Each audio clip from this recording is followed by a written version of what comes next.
Cuando yo estudié, y de ahí para atrás, o sea, todos estudiamos con esto, o sea, acá. Este periodo crítico típico del maíz centrado en floración, normalmente era así, y esto subía acá, y acá no pasaba nada. O sea, eso se basaba en trabajos del principio de los 80, con maíces de esa época, los cuales estreses producidos en el llenado de granos en general no impactaban sobre el rendimiento. Los maíces más modernos, trabajos de Laura Echarte y demás que se han ido haciendo con posterioridad, y este es un trabajo hecho en la Cátedra de Ecofisiología de Balcarce, lo que marcan es que los maíces modernos tienen mayor fijación de grano que los maíces de hace 30 años, y esa mayor fijación de grano asociada a un mayor potencial implica una mayor dependencia de buenas condiciones en el llenado para llenar esa mayor cantidad de granos que se fijan en floración, ¿se entiende? Entonces hoy relativamente es más importante esa etapa de llenado de granos que lo que era hace 30 años. Entonces por eso marco ahí ese, entre comillas, nuevo periodo crítico, tratando de dejar el concepto de que hoy el llenado de granos importa más que hace un par de décadas. Después vamos a volver sobre este tema. Entonces ahora, visto rápidamente eso, pasamos a las variables de manejo que nosotros podemos llegar a manejar, valga la redundancia, desde un punto de vista fisiológico o ecofisiológico. El primer punto que vamos a ver es la parte de manejo de agua, o sea, lo que es, en este caso, barbecho, pero más generalmente manejo de agua. Y la falta de agua o el estrés hídrico, cuando vemos de vuelta la ecuación esa que mostramos antes, afecta muy principalmente la intercepción de radiación. O sea, un cultivo estresado con estrés hídrico, lo primero que va a hacer es disminuye la tasa de expansión de las hojas van a quedar más chicas y por lo tanto va a interceptar menos radiación. Por otro lado, también afecta la eficiencia de conversión porque el agua es uno de los componentes de la fotosíntesis. O sea, ustedes saben que es dióxido de carbono más agua y eso se transforma en carbohidratos y oxígeno. Si no hay agua no se puede producir la fotosíntesis. Y finalmente la partición también es afectada dependiendo en qué momento del periodo de cultivo se genere ese estrés hídrico, se puede afectar o no la partición de granos. En este gráfico lo que se muestra es la materia seca acumulada de distintos cultivos, en este caso maíz, girasol y soja, en función de la evapotranspiración máxima de esos cultivos. Y lo que se ve, la pendiente de esa curva sería cuántos kilos de materia seca se producen por milímetro de agua, lo que se conoce como eficiencia de uso de agua. Que en el maíz hay un valor orientativo de 20 y pico de kilos, 20, 22 kilos, que esos son 40 kilos de materia seca por milímetro de agua, por más o menos 0,5 de índice de cosecha, de esos 20 kilos que normalmente tenemos en la cabeza cuando pensamos en eficiencia de uso de agua. Lo que me interesa recalcar acá es este otro concepto. Esto es un gráfico de un trabajo de Pablo Calviño que relaciona rendimiento en función de disponibilidad de agua en floración. Eso es un periodo de 30 días antes de floración, lluvias ocurridas en un periodo de 30 días antes de floración hasta 20 días después de floración. Y lo que se ve es que esto es una respuesta curvilínea, ¿sí? O sea, primero responde mucho y después ya va llegando a un plató. Cuando hacemos, o sea, la derivada de esto, la pendiente de esto es la respuesta en rendimiento a la disponibilidad de agua en floración. ¿Entiendes? O sea, la pendiente de esto es esto que está acá. Y lo que se ve ahí es que ese valor puede ser 20, pero dependiendo del nivel de estrés que tengo en floración, puede ser mucho más que 20. Entonces ese es el concepto que quería dejar en esta figura. O sea, los milímetros que se acumulen en barbecho, que por ahí uno dice, bueno, yo puedo tener 30, 40 milímetros más en un lote que otro, haciendo un distinto manejo de los barbechos, si esos milímetros los logro trasladar al momento de floración y en floración yo tengo un estrés y tengo dos lotes que uno tiene 30 milímetros más que el otro, en ese momento es mucho más que el 30 por 20, que serían 600 kilos. Pueden ser 1.500, 2.000 kilos tranquilamente si yo estoy en esta parte de la curva. ¿Se entiende? De ahí la importancia del manejo de los barbechos, entre otras cosas, ¿no? Respecto a fecha de siembra, el atraso de fecha de siembra lo que afecta principalmente es la radiación incidente, o sea, los maíces tardíos van a ubicar los periodos críticos de floración y llenado de grano en etapas, o sea, más tirando a febrero, con menor radiación incidente que maíces sembrados en fecha temprana que ubican el periodo crítico en diciembre, cuando la radiación incidente es máxima.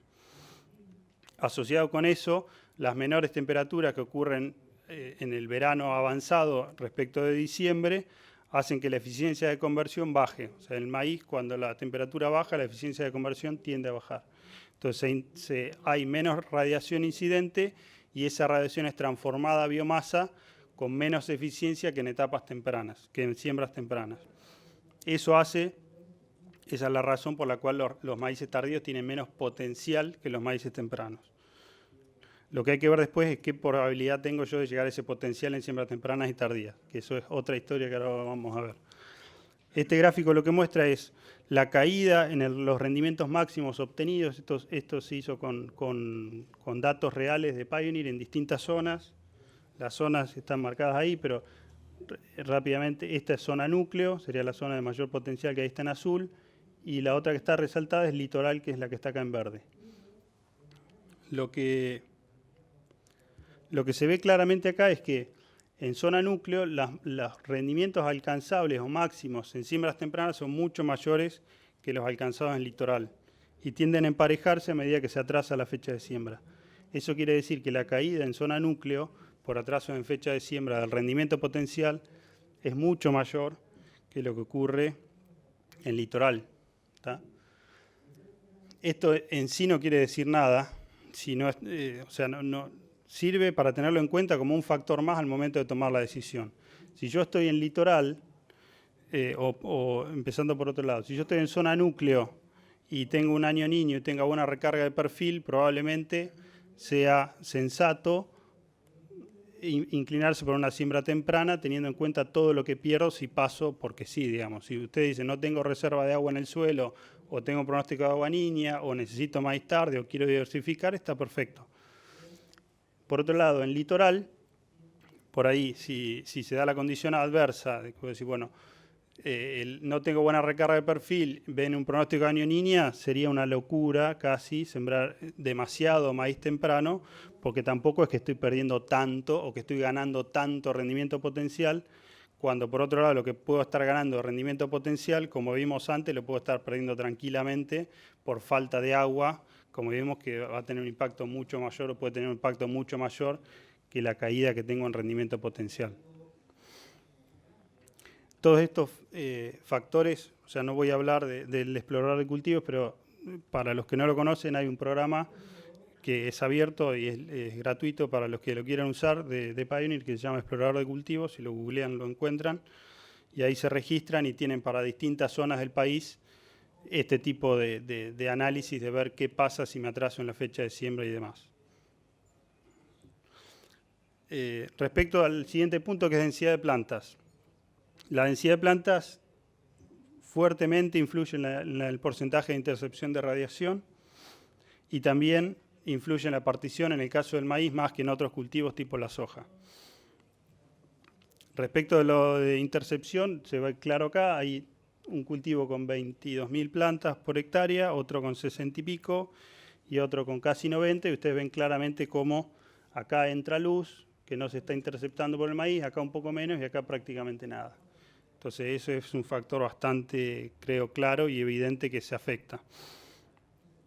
Respecto de la partición, en el caso del maíz, esta curva probablemente la hayan visto, esto es número de granos por planta en función de tasa de crecimiento por planta en el periodo crítico, y el caso de maíz es una curva que tiene además un mínimo, o sea, un umbral de tasa de crecimiento por planta para empezar a fijar granos.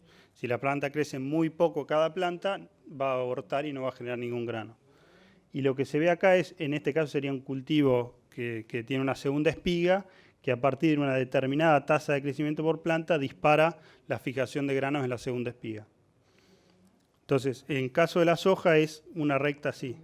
Entonces, la partición prácticamente, la partición sería la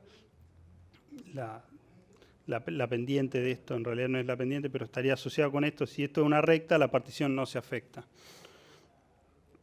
Vamos a ver ahora un ejemplo. Cuando tenemos muy pocas plantas, en este caso 22.000 plantas por hectárea, vamos a tener plantas prácticamente aisladas con espigas muy grandes, si el cultivo lo permite, o 2 espigas incluso si es un material que tiene cierta prolificidad. O sea, estaríamos ubicados en esta parte de la curva, ¿no? Pero como les dije, no es la soja, que por ahí una planta aislada puede hacer nuevas ramas, que cada rama tiene a su vez chauchas, que las chauchas van a tener granos, etcétera, etcétera. O sea, tiene una limitación morfológica, no puede una planta de maíz fijar 2.000 granos. O sea, va a tener una limitación que en algunos casos es mayor, en otros menor, pero no es totalmente plástica o tan plástica como es, por ejemplo, la soja. En el otro extremo, si nos pasamos de densidad de planta, en este caso es una guasada, nos vamos a la otra punta de la curva. O sea, ya nos ubicamos por acá, donde la tasa de crecimiento es muy baja y las caídas de tasa de crecimiento generan caídas en fijación de grano más que proporcionales a esa caída de tasa, hasta llegar a plantas totalmente estériles. Entonces, es por esto que el maíz responde a densidad mucho más que otros cultivos. Y cuando pensamos en densidad óptima, o sea, cuando nosotros pensamos cuál es la densidad óptima que generalmente se recomienda desde los semilleros, y los trabajos, los análisis científicos que hay atrás de eso, te van a marcar que la densidad óptima es tener la mayor cantidad de plantas posibles en esa partecita de la curva. O sea, algo estresadas, no tan sobradas de recursos como acá, y no tan acá abajo donde ya se caen, en la parte donde empezás a caer mucho en la fijación de grano.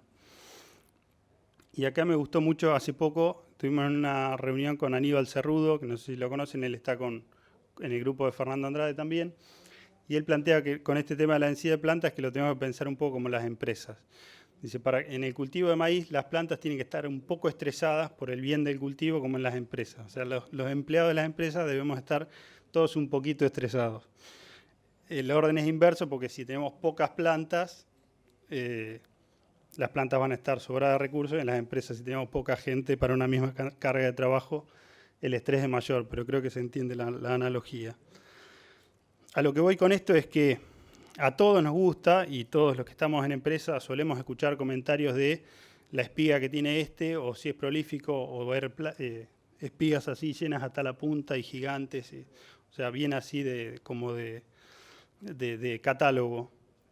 Pero la realidad es que con esta analogía que les decía recién de las empresas, esa no es la densidad. Si nosotros estamos buscando la densidad óptima para maximizar rendimiento, eso deberíamos asociarlo con derroche de recursos. O sea, ahí estamos en esta parte de la curva y nosotros deberíamos estar con plantas que estén más estresadas y que no tengan esa capacidad de ser una espiga gigante o 2 espigas, ¿tá?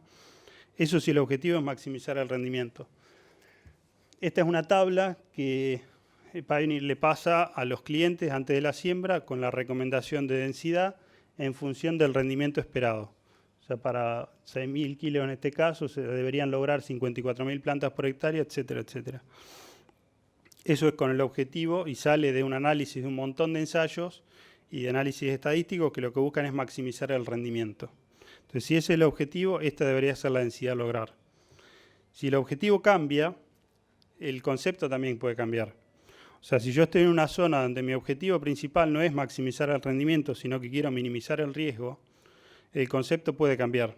Entonces, en ese tipo de zonas, por ejemplo, empieza a tomar más relevancia el tema de tener híbridos prolíficos o híbridos particularmente plásticos, en plasticidad de espiga, que puedan en una densidad baja ganar un poco más de rendimiento si las condiciones se dan mejor de lo que yo esperaba. Ahora lo vamos a ver un poco más en detalle. Pero probablemente en ese tipo de ambientes es donde se justifica más trabajar con densidades moderadas, que por ahí no me van a maximizar el rinde si el ambiente es exactamente el que yo esperaba, pero van a estar un poco más lejos de este precipicio que está acá, entonces me va a permitir bajar un poco el riesgo. Y si el ambiente se da mejor de lo que yo esperaba, esa mayor plasticidad en una sola espiga o prolificidad me va a permitir explorar un poco más arriba si el ambiente mejora, ¿tá? Pero de vuelta, o sea, para la mayoría de los ambientes, si lo que yo estoy buscando es maximizar el rinde, me debería estar ubicando por acá y pasa a ser bastante irrelevante si el cultivo es o no prolífico o si tiene una superplasticidad o no. Respecto del espaciamiento entre hileras, fuertemente lo que se influye ahí es el porcentaje de intercepción. Hay un montón de trabajos escritos y a mí no puedo ser objetivo, pero es el que más me parece más trascendental es este hecho por Fernando Andrade y su equipo, trabajando con distintos cultivos, y lo que marca esta curva, esto es aumento en el rendimiento en función de cuánta radiación se intercepta en los periodos críticos con cultivos en hileras anchas. Y lo que marca esta curva, que probablemente muchos ya la hayan visto, es si el cultivo en hileras anchas me está interceptando toda la radiación incidente, es poco esperable tener respuesta a achicar hileras, ¿no? Por el contrario, si yo estoy dejando pasar radiación al suelo con hileras anchas, el achicar la distancia entre hileras es probable que me dé, o es esperable que me dé ventajas en rendimiento. O sea, es bien sencillo, pero es sumamente contundente y se aplica a todo el mundo. Posteriormente hay trabajos, y hay un trabajo, bueno, que no se ve ahí, pero está citado, de Gustavo Madoni, que lo que ellos encontraron es que si yo ya estoy llegando a la radiación interceptada máxima, puedo llegar a tener algún efecto contraproducente de tener hileras angostas por una menor eficiencia de conversión durante el llenado de grano. O sea, los cultivos con hileras angostas dejan pasar menos radiación a los estratos inferiores de las plantas, y eso baja la eficiencia de conversión, y eso es lo que encontraron, pero el efecto, digamos, ese respecto del otro es bastante menor. Y acá traigo un ejemplo que creo que muchos han escuchado, el tema de cuando se habla de distancia entre hileras, el caso de Estados Unidos, que bueno, allá siembran a 70 y pico, a 1 metro, y les va bien. Esto es de hace poco, o sea, hoy prácticamente el 85% del maíz, del cinturón maicero de Estados Unidos, se hace con hileras a 30 pulgadas, que son 76 centímetros. Y acá probablemente también se podría hacer en la mayor parte del área, lo que pasa es que está asociado a la soja, pero en sí por el maíz, probablemente a nosotros nos daría lo mismo que de acá. Y cuando vemos el porcentaje de adopción de hileras angostas en las distintas zonas de Estados Unidos, lo que se ve es exactamente lo mismo que se vería acá en Balcarce, en Argentina, perdón, si se hiciera este estudio. O sea, los mayores porcentajes de adopción en la zona norte, que es más fría, y los menores porcentajes de adopción en la zona más al sur del cinturón maicero, que sería nuestra zona núcleo maicera acá. Y cuando vemos el respaldo técnico a esas decisiones, es perfectamente válido. O sea, vemos que los estudios de universidades y de DuPont Pioneer allá, lo que marcan es una cierta ventaja a las hileras angostas en la zona norte, y prácticamente un efecto neutro en lo que es la zona más el corazón maicero de Estados Unidos. Entonces, tiene su lógica, y esto está directamente relacionado a lo que les mostré antes del gráfico ese de Fernando Andrade. O sea, esas primaveras frías de la zona norte del cinturón maicero o de nuestro sudeste, lo que hace es generar plantas más chicas que les cuesta más cerrar el surco e interceptar toda la radiación incidente antes del periodo crítico. Entonces es esperable que en esas condiciones tenga respuesta a achicar hileras. Pero si yo estoy llegando bien a interceptar toda la radiación incidente antes del periodo crítico, con hileras a 70 es poco esperable que tenga respuesta. Respecto de fertilización, primero, la fertilización, parecido al agua, afecta muy fuertemente la intercepción, o sea, con estrés, sobre todo nitrogenado, se baja mucho la tasa de expansión foliar, las hojas quedan más finitas, además de quedar más claritas, y quedan más claritas porque tienen menos clorofila, y porque tienen menos clorofila se afecta la eficiencia de conversión, que es el otro punto que está marcado ahí.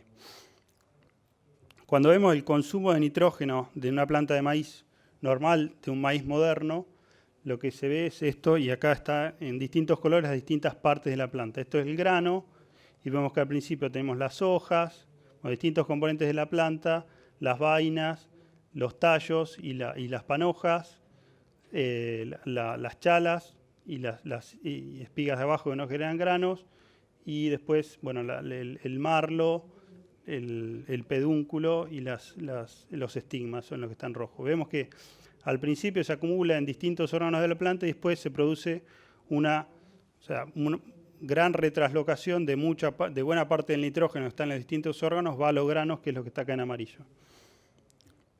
Lo que vemos acá es, además, que más de la mitad del nitrógeno se absorbe entre B8 y BT, que es lo que todos estudiábamos, creo, cuando estábamos en la facultad, que a partir de B6, B8 empezaba el crecimiento lineal, y la tasa de absorción de nitrógeno ahí era máxima. Entonces, en ese momento es donde tiene que estar sí o sí el nitrógeno disponible. Pero la otra cosa que se ve es que en los maíces de hoy, cerca de 1/3 de los requerimientos de nitrógeno se deben todavía satisfacer con absorción de nitrógeno en postfloración. Y eso es lo que está marcado ahí. O sea, acá vemos que buena parte del nitrógeno total que termina en los granos viene de retraslocación, que sería toda esta parte de acá, pero todo lo que está arriba es todavía consumo o absorción de nitrógeno en posterior a floración. Cuando vemos, en este caso es un promedio de 8 papers recientes de Estados Unidos, vemos que lo que le da es un 63% del nitrógeno se absorbe hasta floración y un 37% posterior a floración, más o menos parecido a lo que estamos viendo antes. Y cuando hacemos la comparación de esto respecto de vuelta a cultivos, a híbridos anteriores, esos trabajos que se hacen volviendo a producir híbridos de hace 30, 40 o 50 años y comparándolo con híbridos modernos para ver cómo responden a distintas variables de manejo, vemos que los híbridos modernos absorben una mayor proporción de nitrógeno en postfloración respecto de lo que hacían híbridos de hace 30, 40 o 50 años. Entonces, en ese caso hay dos trabajos que están citados acá abajo, en uno les da 28% más y en otro 40% más de absorción de nitrógeno. Entonces, hoy no es como por ahí el mismo concepto de hace unos años, donde vos decís, bueno, llegaste bien a floración con el maíz y después de ahí para adelante olvídate. O sea, hoy la planta sigue destinando recursos a mantener las raíces activas después de floración, cosa que por ahí antes se creía que una vez que llegaba a floración medio que se terminaba el morfi para las raíces. Hoy se sigue con la absorción de agua y con la absorción de nitrógeno después de floración y eso lleva aparejado que sean exitosos prácticas de manejo como la fertirrigación, donde vos le seguís poniendo nitrógeno al cultivo sincronizado con los momentos de requerimiento del mismo.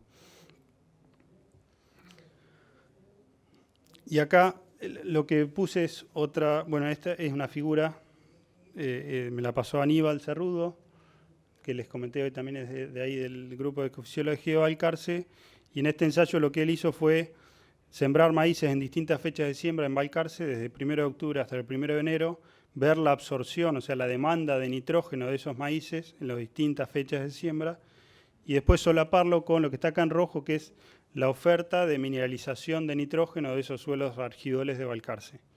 Entonces lo que se ve acá es algo que todo el mundo sabe, pero es simplemente que hay una mayor sincronización de demanda y oferta en siembras tardías. O sea, cuando yo siembro tarde, buena parte del nitrógeno que se va a mineralizar durante la etapa del cultivo ya está mineralizada y está disponible, y por eso está asociado a los que a veces se requiere menos fertilización nitrogenada en maíces tardíos que respecto de maíces tempranos. O sea, esto no está tan sincronizada con una fecha de siembra temprana como puede estar con una siembra del 15 de diciembre. O sea, las fechas acá son orientativas para el resto de la zona, pero el concepto es el mismo. Y finalmente el punto de cuidado de área foliar, que yo lo puse para integrar lo que puede ser, como no nos vamos a poder explayar demasiado, esto incluye defoliaciones por insectos o ataques de enfermedades que disminuyen el área foliar, etc. O sea, lo que es en general el cuidado de área foliar va a estar muy relacionado con el momento en que ocurra esa defoliación o esa caída del área foliar. Y acá volvemos a mostrar lo que les mostraba antes. Si eso ocurre temprano, el impacto en rinde va a ser prácticamente nulo. Si el cultivo tiene posibilidad de recuperarse, va a ser máximo ese efecto de defoliación si ocurre cerca de floración. Y de vuelta, en los maíces modernos, el llenado de granos es un aspecto que se tiene que cuidar cada vez más. Entonces, si ya estoy llegando a madurez fisiológica, probablemente si tengo una defoliación o si tengo un ataque de una enfermedad, probablemente no se justifique demasiada la aplicación de un fungicida. Si estoy recién empezando el llenado, la cosa cambia mucho. Y el otro factor importante a tener en cuenta, que también está asociado a aspectos ecofisiológicos, es lo que se conoce como balance fuente-destino. Y esto, muy sencillamente, si yo fijé muchos granos en floración, voy a tener mucha necesidad de tener buena fuente durante el llenado de granos para llenar esos muchos granos que fijé.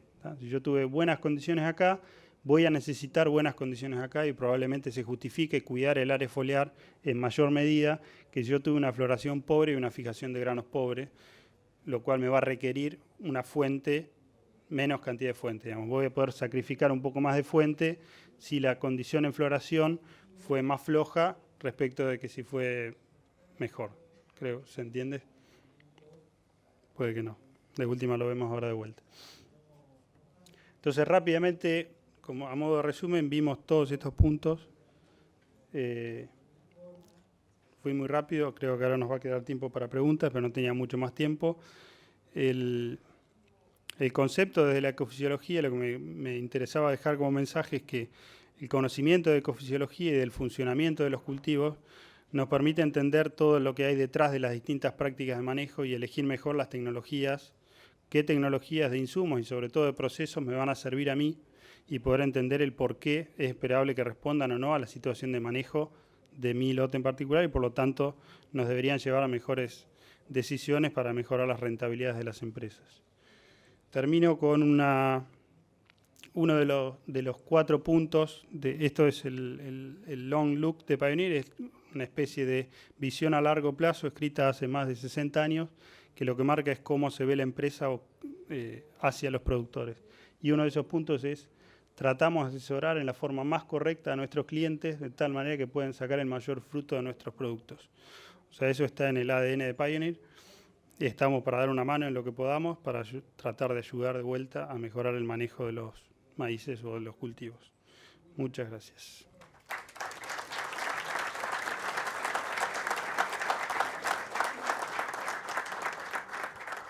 Se abre el espacio de preguntas.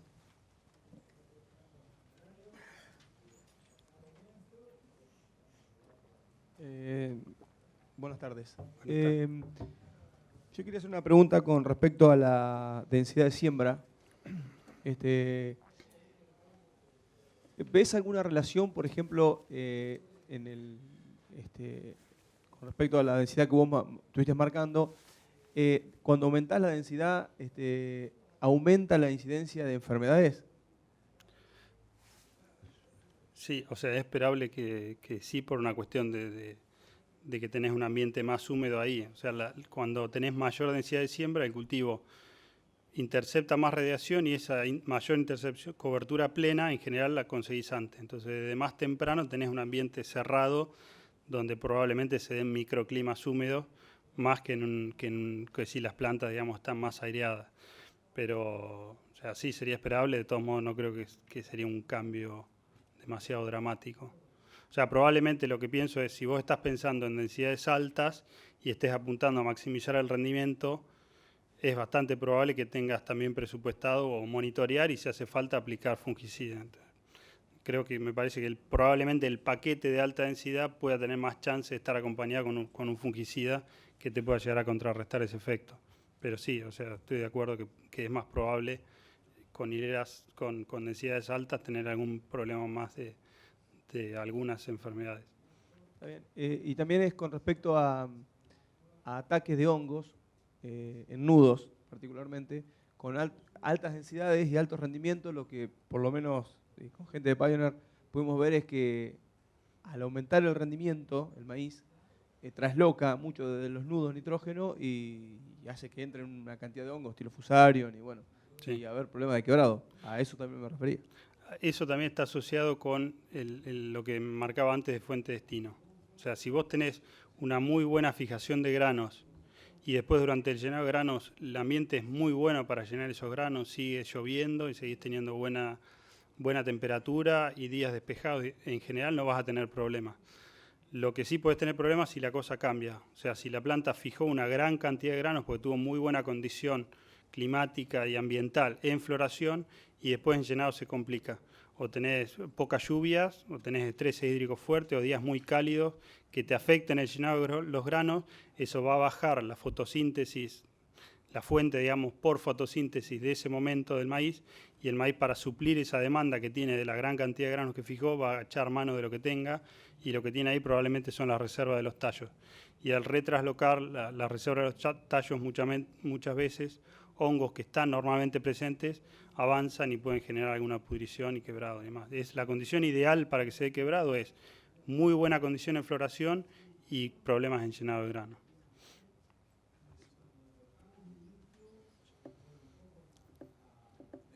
Quería saber, se viene evaluado, sí, seguramente, variación en la duración de los ciclos de cada híbrido respecto a fecha de siembra temprana versus tardía. Pues generalmente la información en los catálogos, en todo, en fechas de siembra temprana. Y si aparte de la radiación han evaluado el tema de las temperaturas durante la floración en los meses tardíos. Exacto. Por el Sí. último año hemos tenido, yo soy del oeste de Buenos Aires, febrero relativamente fresco, Ujú. que por ahí han complicado el llenado. El llenado, está. O sea, lo de los ciclos, o sea, en general, los ciclos, hay trabajo, cuando vos ves la caída en rendimiento a medida que vas atrasando fecha de siembra, esa caída en los ciclos más largos en algún momento empiezan a caer cuando vas atrasando fecha de siembra, porque se van metiendo cada vez más en el otoño. Y en ese caso probablemente te rinda un poco más un híbrido un poco más corto. Cuando vos pensás en un híbrido ideal para siembra temprana y siembra tardía, en general se piensa que el híbrido de siembra temprana, por ahí podés tener un híbrido de un ciclo un poco más largo que aproveche mejor la estación de crecimiento, aunque podés tener resultados buenos también con híbridos un poco más cortos. Y en general es un carácter que se le da más bolilla en siembra tardía, tener una madurez relativamente más corta para que no se te meta tanto en el otoño y no tengas tanto costo de llenado. Yo lo que te preguntaba el largo, la longitud, no sé, con la floración 120 días, Sí. está dado por una fecha temprana, pero si son 120 días, entrando todo. No, en realidad, y ahí entramos en otro tema que nos puede llevar un ratito, pero lo vamos a ver. O sea, en general las empresas, lo que vos nombrás 120 días, no son días, o sea, son puntos de madurez relativa. Y madurez relativa es relativa, o sea, no debería decirse días. Todo el mundo dice días, o una gran cantidad de la gente dice días, incluso un montón de agrónomos y técnicos decimos días. No son días, es madurez relativa, y eso es relativo a un patrón, bueno, es relativo a un montón de híbridos que las empresas toman como patrón, que tienen una madurez relativa ya asignada. Bueno. Esto es humedad a cosecha y esto es madurez relativa.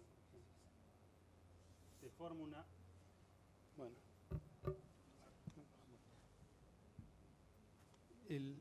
La forma de calcularlo es la siguiente. Las empresas tienen un grupo de híbridos conocidos que tienen una madurez relativa conocida. Con esa madurez relativa y la humedad de cosecha en una gran cantidad de ensayos, se genera esta recta.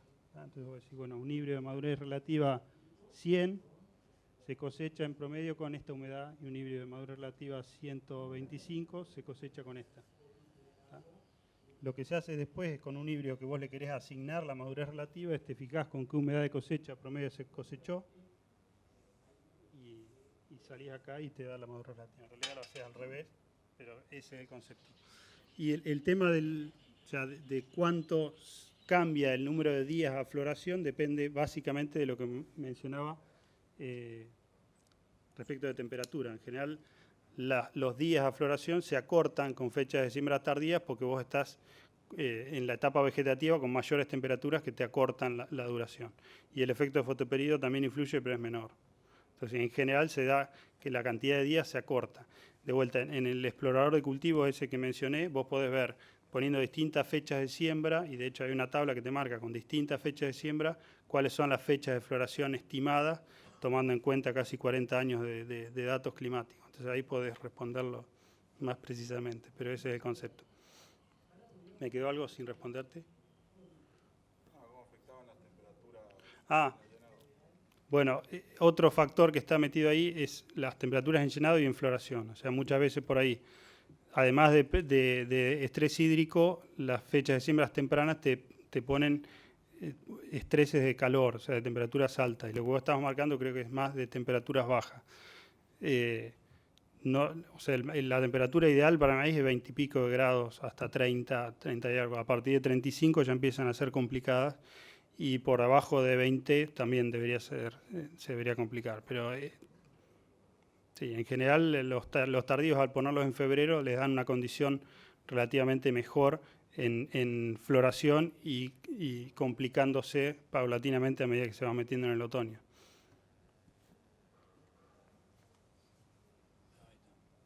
Tomás, bueno, nada, primero felicitaciones, muy buena la presentación, cortita. Gracias. Y la verdad que metiste todo en muy poquito tiempo. En un momento marcaste que el maíz tardío tiene un 15-20% menos de rendimiento potencial. ¿Vos te animás a decir que eso también puede ser el rendimiento real alcanzado? No. Más que nada, para preguntarte sobre la densidad, si hay que bajar un 15-20% de la densidad de maíz tardío, y por ahí lo que se puede estar viendo es que enero viene seco, ¿sí? Enero en el maíz temprano puede caer en floración, enero maíz tardío es un periodo donde no hay una pérdida de rendimiento importante. ¿Qué hacemos Perfecto. con la densidad? Bueno, primero, gracias por la felicitación. Después, lo de potencial en algún caso puede ser anecdótico. O sea, nosotros lo marcamos porque me parece importante tenerlo en cuenta en algunas zonas. O sea, para no tomar decisiones por moda, digamos. No para hacer maíz tardío porque todo el mundo está haciendo. Si vos estás en alguna condición con muy buenas condiciones hídricas y tenés perfil lleno y tenés año niño, probablemente no va perder 4.000 kilos de rendimiento potencial no sea un dato anecdótico. Pero en muchas otras situaciones el tema del rendimiento potencial está allá, pero las chances de alcanzar ese rendimiento potencial son casi anecdóticas. Entonces, el rendimiento real muchas veces no responde a eso, para nada. Y respecto a la densidad, para mí ya tenés distintas cosas. Por un lado, en general tenés mayor coeficiente de logro en maíces tardíos, semilla que ponés, en general semilla que nace, eso te podría permitir ahorrarte un poco de plantas. Y en algunos casos se ve que la densidad óptima tiende a ser un poco menor, sobre todo en algunos híbridos respecto de otros.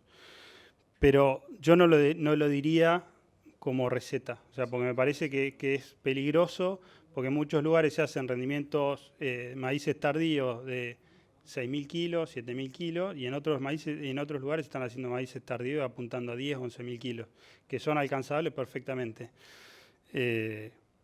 Entonces, la densidad óptima en ese caso no va a ser la misma. Entonces, ahí para mí no lo tomaría como receta que siempre hay que bajar densidad. O sea, puede ser que vos estés sacando, como en muchos casos se dio, o sea, menos rendimiento de maíz temprano que en tardío, y en ese caso la densidad óptima va a ser probablemente mayor en el tardío que en el temprano.